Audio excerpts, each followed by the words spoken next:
Então, vamos falar um pouquinho sobre projetos de sistemas digitais, tá? Então, o projeto de sistemas digitais não é uma tarefa simples, tá? É uma tarefa extremamente complexa e que normalmente envolve uma série de metodologias, ferramentas e diferentes profissionais especializados, tá? Nessa série de vídeos, nós estamos interessados em apresentar uma introdução ao projeto digital utilizando a linguagem System Verilog. Então, nossa ideia qual é? Dar uma explicação resumida da linguagem e da sua sintaxe, voltado apenas para a síntese de circuitos simples. Então, vamos trabalhar com circuitos bem simples até chegar no nível de representação RTL, que é o nível de representação a nível de transferência de registradores. E vamos mostrar a parte de verificação usando apenas test bench. A gente não vai se aprofundar na parte de verificação do System Verilog, que ela é muito extensa, né?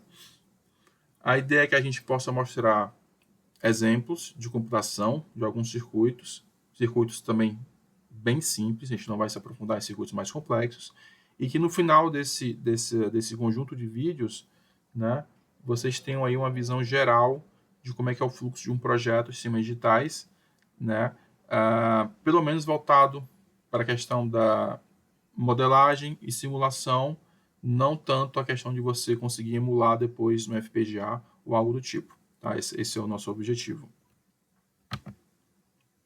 Então vamos lá, o System Verilog. O System Verilog é uma linguagem que ela é padronizada pelo I3E. Ela vem de uma linguagem anterior chamada Verilog, e hoje meio que os dois nomes eles são sinônimos, tá? Então existem padrões anteriores do I3E, do Verilog, e aí eles começaram a fazer uns padrões mais recentes que eles chamam a linguagem de System Verilog. Mas o Verilog ele vem ali da década de 80, mais ou menos 84. É uma linguagem hoje em dia que ela permite o projeto, especificação e verificação de sistemas VLSI, né?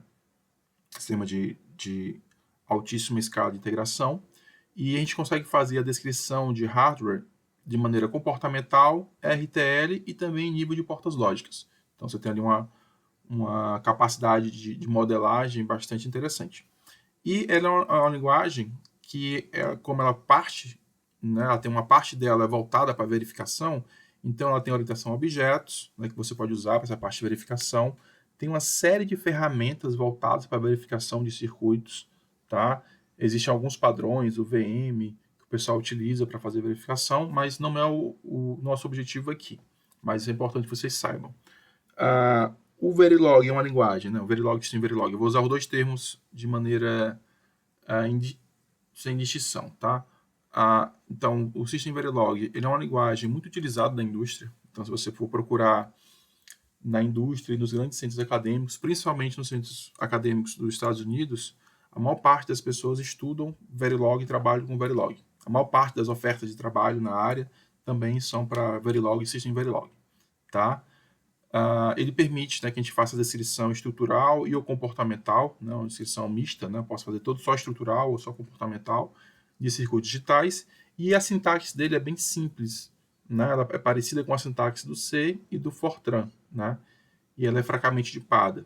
Né, a gente pode até fazer uma diferenciação do System Verilog em relação ao VHDL.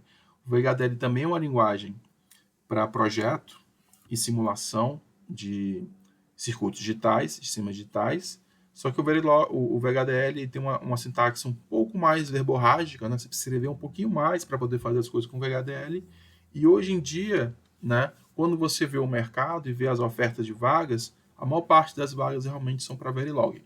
Embora as duas linguagens, no tocante a projeto, né, elas são bem compatíveis. Em relação à verificação, aí não. Quando você parte para a verificação de circuitos, aí o Verilog tem muito mais vantagem que o VHDL. Então, assim, por que a gente precisa estudar linguagem de descrição de hardware? Tá?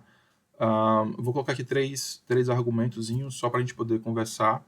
Mas, primeiro, o paradigma de projeto de linguagens de descrição de hardware, ou seja, quando você faz um projeto de hardware, você vai escrever esse projeto numa linguagem, ele é uma forma interessante de você pensar um problema computacional, tá?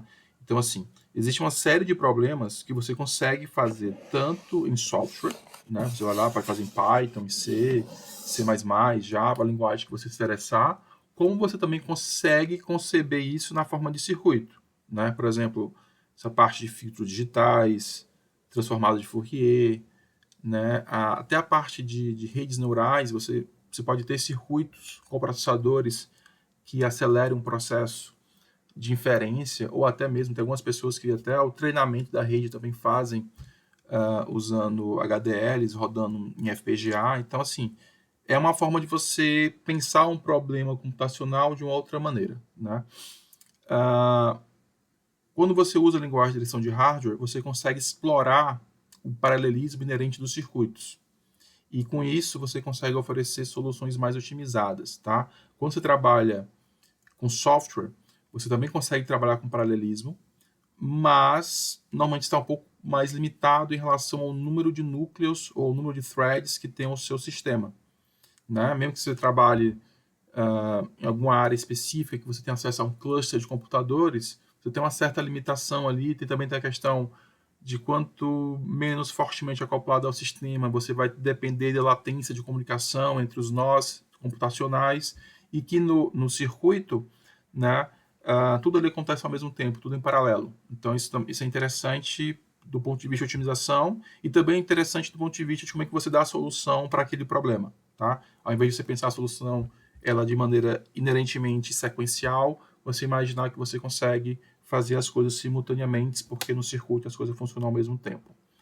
A outra vantagem é que, tá dominando as HDLs, você pode ter acesso a programar dispositivos como os FPGAs. Então, o FPGA ele é uma matriz de portas lógicas programáveis e atualmente ele é utilizado para acelerar a execução de diversos problemas.